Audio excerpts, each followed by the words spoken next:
Considering your father-in-law was a director at a major company, I'm curious about how much inheritance he might have left behind, John inquired, trying to mask his curiosity. I sighed internally but maintained a cheerful smile.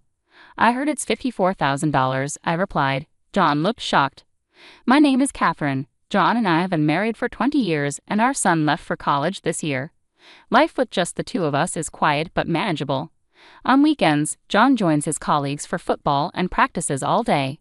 I work part-time and spend my days off gardening or attending yoga with my friends. Even though we do different things, I think we're a typical couple for our age. However, something terrible disrupted our peaceful life as a couple. It started with a message I received from a friend who attends yoga with me. Attached to the message was a photo. I'm at the station now, but isn't this your husband, Catherine? I hesitated, but when I opened the photo, even from a distance I could clearly tell it was John. He was walking hand in hand with another woman. My heart pounded. Could John be cheating? He said he was going for football practice in preparation for tomorrow's match, but was that a lie? I think it's my husband, I replied. My friend responded immediately, what will you do? Do you want to come over? After a moment of hesitation, I replied, no, I'm good. I'll talk to my husband. I closed the phone and sat down on the sofa. I had no motivation to do anything, and the only thought in my head was, what should I do? I could ask John, but I was afraid. What if he really was cheating? Thinking of divorce, especially when I only have a part-time job to support myself, made me think that I couldn't possibly go through all that. If I pretended not to know, I could continue living a peaceful life like before, but the idea of pretending and the ambiguity bothered me deeply. I don't know how long I sat like that, but I was jolted back to reality by the sound of the front door. It was already 7 in the evening. What's wrong? Why haven't you turned on the lights? John asked, surprised, as he turned on the living room lights. Oh, sorry, I fell asleep, I said. John laughed in disbelief and began washing his uniform in the washing machine. Seeing that, I realized he must have been exercising and wondered if the earlier photo might have been a mistake. If you're tired, do you want to eat out tonight? John suggested. I nodded eagerly, hoping that spending time together would help ease my uneasy feelings. Did you stop by anywhere else today besides football? I asked. Not really. Why? He responded. Just wondering. You mentioned wanting new shoes recently, so I thought you might have gone shopping for them. Oh, I haven't bought them yet, he said. With that, our conversation ended. The John in front of me seemed just like how he has always been. They say everyone has at least 3 doppelgangers in the world. Perhaps the man in the photo was one of them. However, once I began to suspect him, it was difficult for me to stop. I often found myself doubting him during his late-night overtimes or sudden overnight business trips. Bad things do happen. One day, on my way home from my part-time job, I stopped by the supermarket to buy ingredients for dinner. My phone rang, and I took it out of my bag, stepping into a less crowded aisle. The name displayed on the screen made me frown. It was my brother's name. Though I occasionally communicated with my sister-in-law during events like our children's school enrollments or graduations, I hadn't spoken to my brother in years. These sudden phone calls from relatives are often not good news. Hello, I answered hesitantly. I answered the call. What I heard from my brother was distressing. Our father's health was worsening. He had suddenly collapsed at work and had been rushed to the hospital. After some detailed exams, the doctors informed him that our father didn't have much time left. My mother had passed away from an illness a few years ago, and although my brother and his wife had offered to live with our father afterward, he had refused and continued to live alone, seemingly in good health. The last time I spoke to him, he sounded fine, so this news was truly surprising. After telling my brother I would visit soon, I hung up the phone and took a deep breath to calm my heart. When I told John, who came home from work that night, he looked really sad. I see, your father. Don't worry about things here, you should go see him, John said. Encouraged by his words, I went to see my father the next day. Dad, what happened? Are you okay? I asked. Oh, Catherine, I suddenly felt dizzy and couldn't get up. It must be old age, I guess. Sorry for making you worry, he said. His usually loud and boisterous voice sounded weak, causing pain in my heart. Though he looked pale, he didn't seem critically ill. Catherine, did something happen? Did you and John have a fight? He asked suddenly. Taken aback by his question, I didn't know how to respond. My father gave a wry smile. You're just like your mother, holding things in. Live as your heart desires. Not knowing what the future holds, for a parent, seeing their child's smiling face is the greatest happiness. Realizing the truth in his words, I was deeply moved. Although I wanted to talk to my father a little longer, he told me he was tired, so I decided to leave for the day. The visit lasted only about 15 minutes, but just thinking that he could be so exhausted from such a short time made tears roll down my cheeks. As I sat on the sofa near my father's room, waiting for my tears to stop, a man in a white coat sat next to me. "Are you here to visit your father? I'm the doctor in charge." "Oh, I'm so sorry. How embarrassing," I said, quickly taking out a handkerchief to wipe away my tears. Taking a closer look at the doctor, he seemed to be around my age with a kind face that made me feel at ease.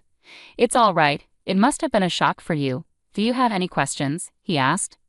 With his encouragement, I started to ask various questions about my father's condition and what to expect in the future.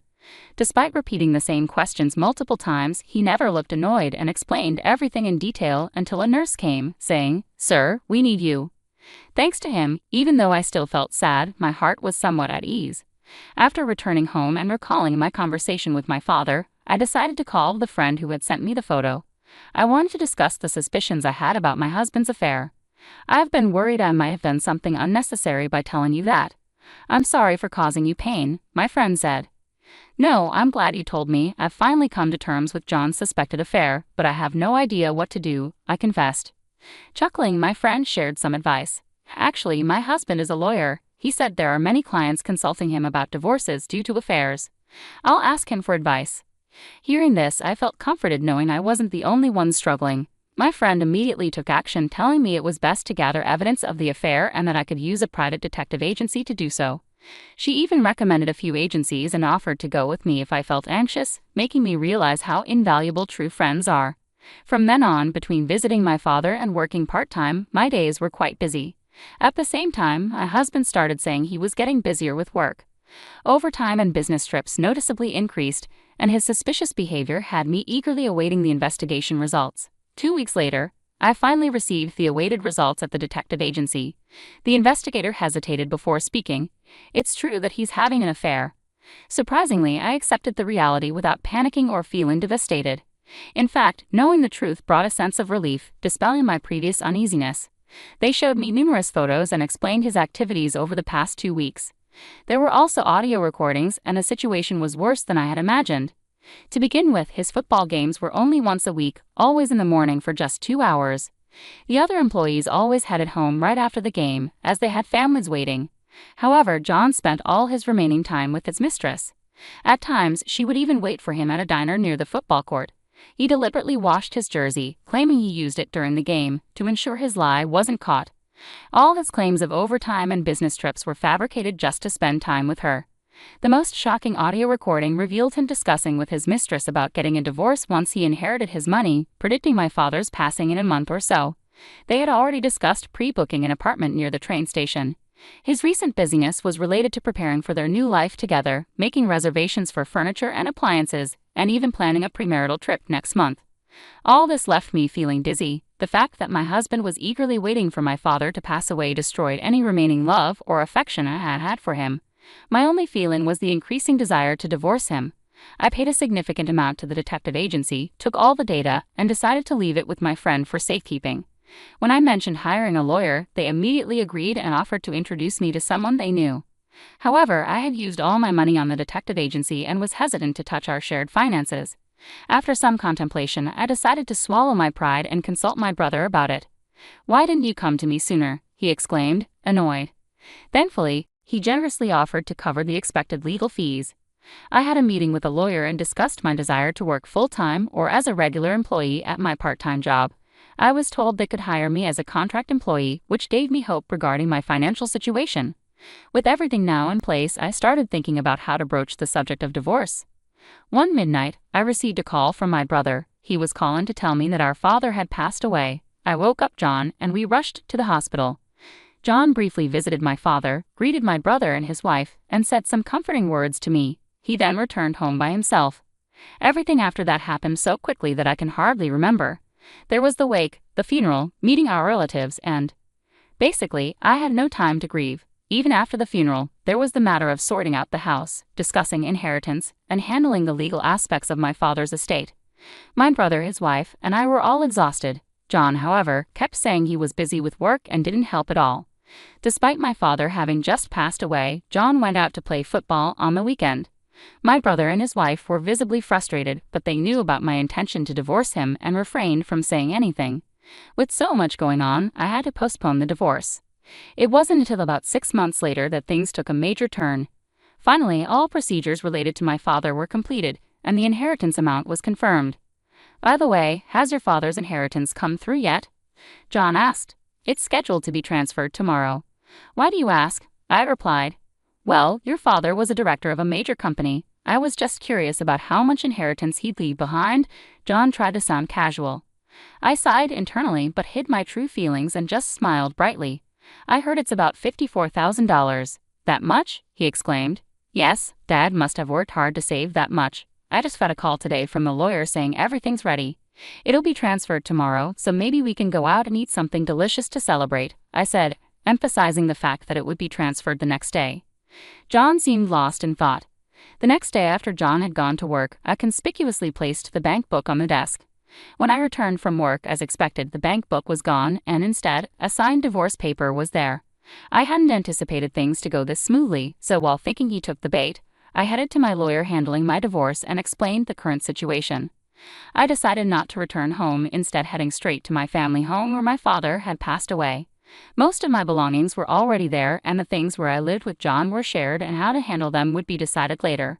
Probably John and his mistress would end up living there. Having already submitted the divorce papers, there was no reason to contact my estranged husband. The only thing left was a potential claim for damages for his affair from my lawyer. However, since they couldn't contact him, nothing could be done at the moment.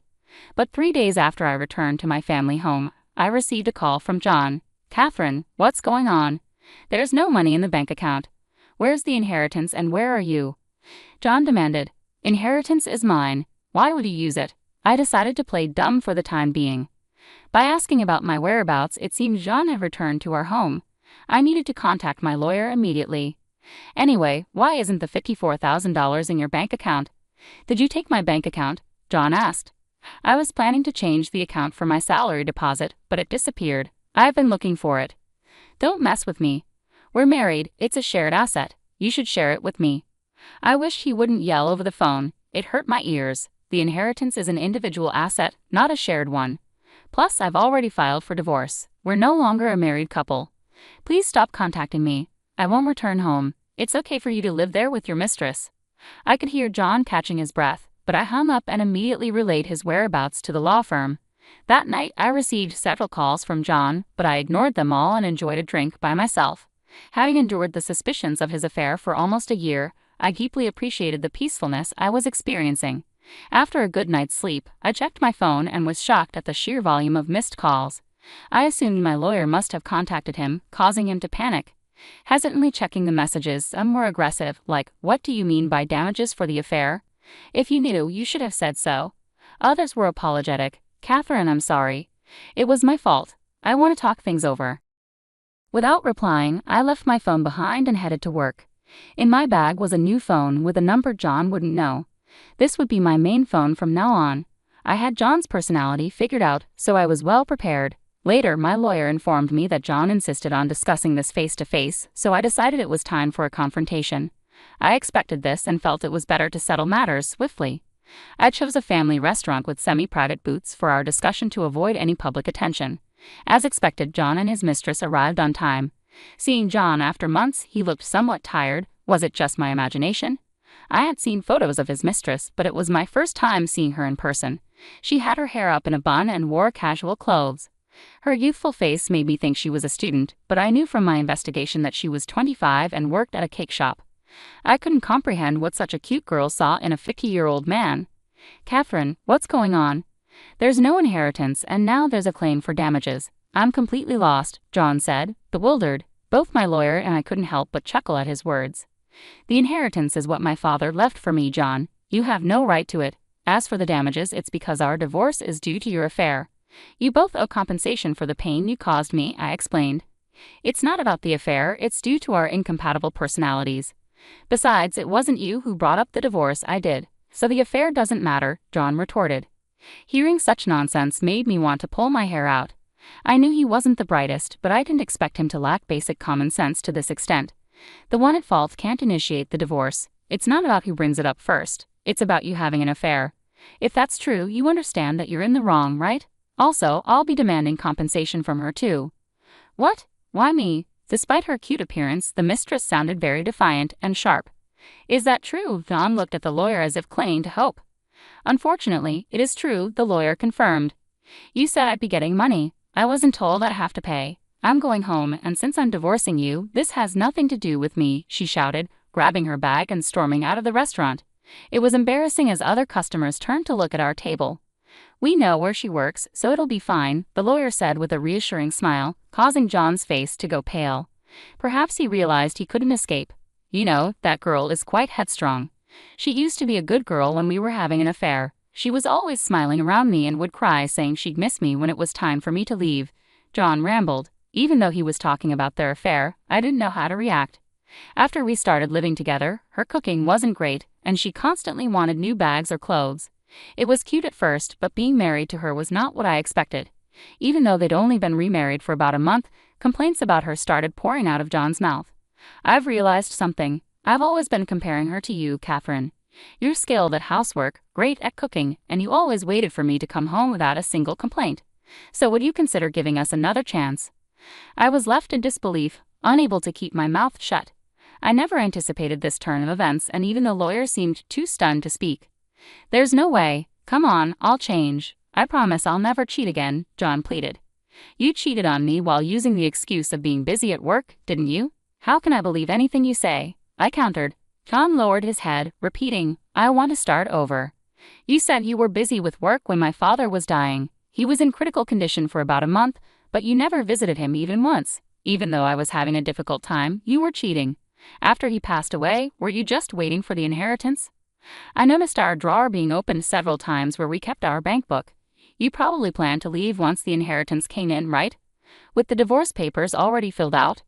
As I listed each fact, John began to tremble. He probably never thought he'd get caught. You had a reservation to buy a nice apartment already, right? But unfortunately, since you didn't get the inheritance, you had to cancel. I assume the old house we lived in must have been unbearable for her, I continued. How do you know? John asked, his voice shaking. I have plenty of evidence. Are you thinking that if we get remarried, you won't have to pay the compensation? With that, John fell silent. I must have struck a nerve. Realizing he was only after my money made me feel sad and disappointed. If there's nothing more to discuss, I'm leaving, I said, standing up.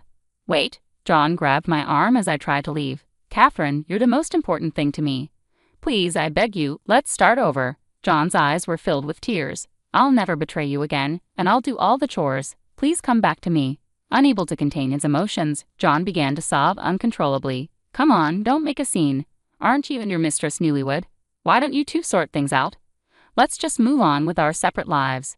Turns out she's been cheating on me.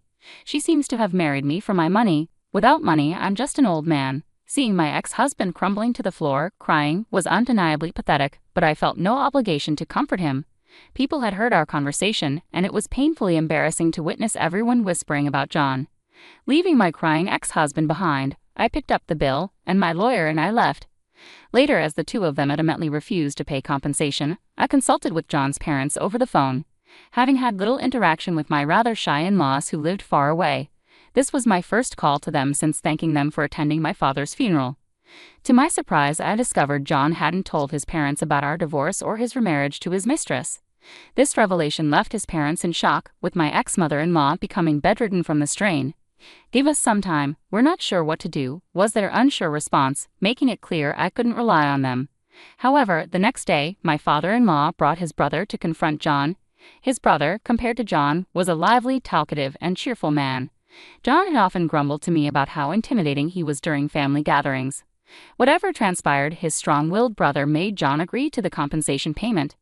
Then his brother decided John would be taken back to the countryside. Tearfully, my father-in-law informed me of this decision.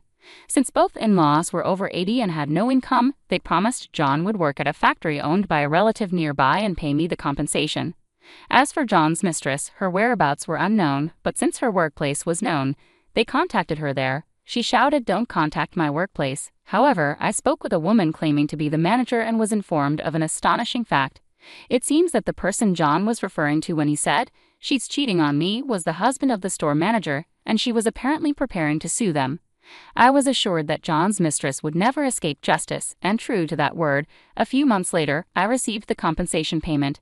When I visited the cake shop to express my gratitude as expected, the mistress was nowhere in sight. Naturally, she was fired from the cake shop. She had dreams of becoming a pastry chef, but that's now believed to be impossible. Currently, to repay the compensation, she's juggling multiple jobs, and according to the store manager, she can often be seen at a nearby construction site. Out of sheer curiosity, I took a glance and noticed her without makeup, sweaty, and being yelled at by an older man while she worked. Having to pay compensation for the two affairs she must be heaply in debt. I'm not sure how many years it'll take her to repay it, but she got karma for destroying someone's family. When I told my son about the divorce, he was genuinely surprised but said something along the lines of, "It's your life, you should live it as you see fit," which was a relief. My biggest concern had always been how my son would react, and with me approaching 50, I thought there'd be no chance for love or even remarriage. But lately, there's someone I've been interested in. He's the doctor who took care of my father in his final moments. Every time I visited the hospital, we'd end up chatting, and I found him to be very nice and wonderful. After the divorce, during one of my solo trips to the shopping mall, we bumped into each other, and in our conversation, I discovered that he was also divorced. We connected even more over our similar experiences. We've been out for meals a couple of times, and I always feel very comfortable around him.